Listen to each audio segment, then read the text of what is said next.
Welcome back, students. In this video, we are going to talk about types of isomers. I have a small flowchart here for you about what isomers are and looking at ones that we've already seen before. So in the whole world of isomers, there are constitutional isomers that we've already discussed that have different connectivity yet the same chemical formula. And there's also another class of isomers called stereoisomers that have the same connectivity, they have the same chemical formula, but they differ in how their atoms are arranged in space. So that's what your main difference is here for stereoisomers, is like the directionality.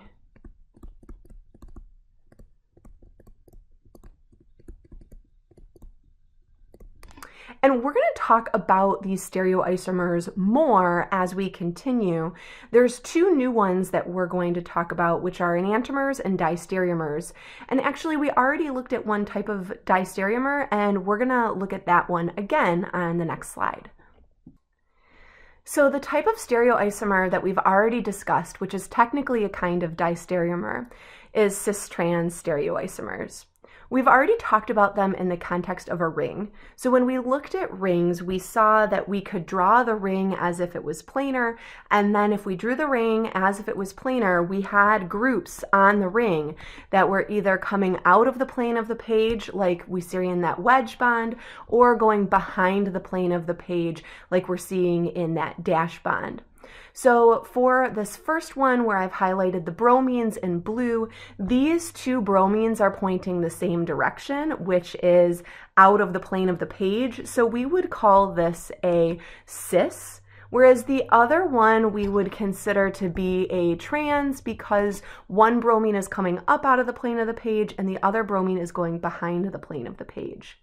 We're going to translate the cis-trans idea into alkenes as well. When we do this with alkenes, what we're going to do is we're going to find those two carbons that are sp2 hybridized, and we're going to look at the groups that are attached to those two sp2 hybridized carbons.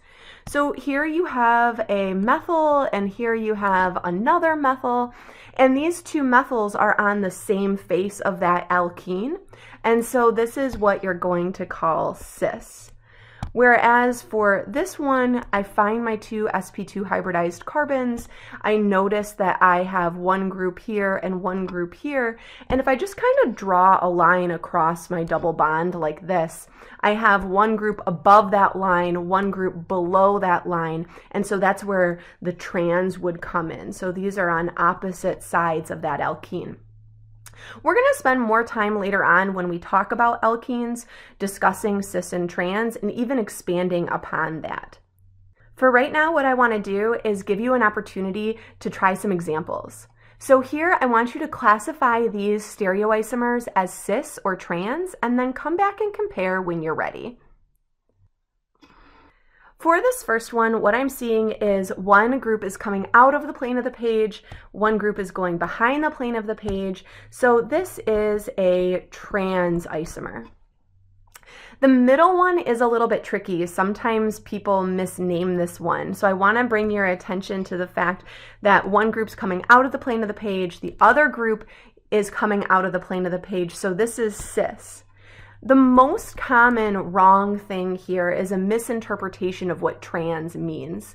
Sometimes students will write trans for this example because they see that the two methyl groups are opposite one another across from each other on the ring, and that's not what trans is talking about, right? So it doesn't matter that these two methyls are opposite one another on the ring, like 1 and 4 position. What matters is that with respect to the plane of the ring, they're both pointing the same direction.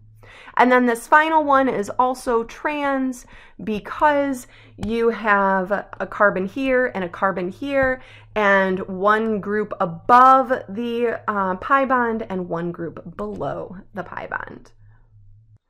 So we're going to look at different types of stereoisomers. In this video, we're just going to do a really simple gloss over them, and then we're going to go more thoroughly into each example later on.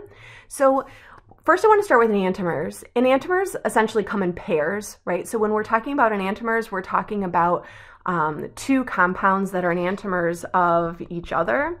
And so this would be a pair of enantiomers where what happens is you have two compounds that have the same connectivity, right? So they are connected the same. And of course, because they have the same connectivity, they obviously have the same chemical formula. They are mirror images of one another. And the key is that when they're mirror images of one another, when you place one on the other one, they don't coincide, right? That's called superposable. Sometimes people say superimposable, but that's not the right word, because anything superimposable, that just means putting two things on top of one another. But superposable means you put two things on top of one another and they coincide. So when we say non-superposable, we mean when we take this second structure and we mentally place it on top of that first one. In the first structure, the OH is going this direction. In the second structure, the OH is coming the other direction. And so the OH's directionality is not matching up. So these are non-superposable mirror images. So the enantiomers are non-superposable, which again means when you put them on top of one another, they don't coincide. Diastereomers also have the same connectivity,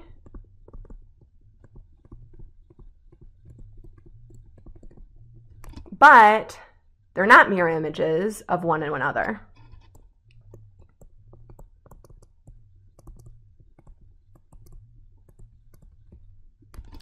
So these are going to have the same connectivity, but they weren't mirror images in the first place. So if I draw a diastereomer of this one, I would keep one bromine wedge and I'd make the other one dash. And these two would be diastereomers of each other. Like I said, we're going to go into these in more detail once we learn some other things first. I'm going to come back in another video and talk to you about chirality, and then we'll expand upon enantiomers and diastereomers later on. Thanks so much for your attention. This is Katoni signing out.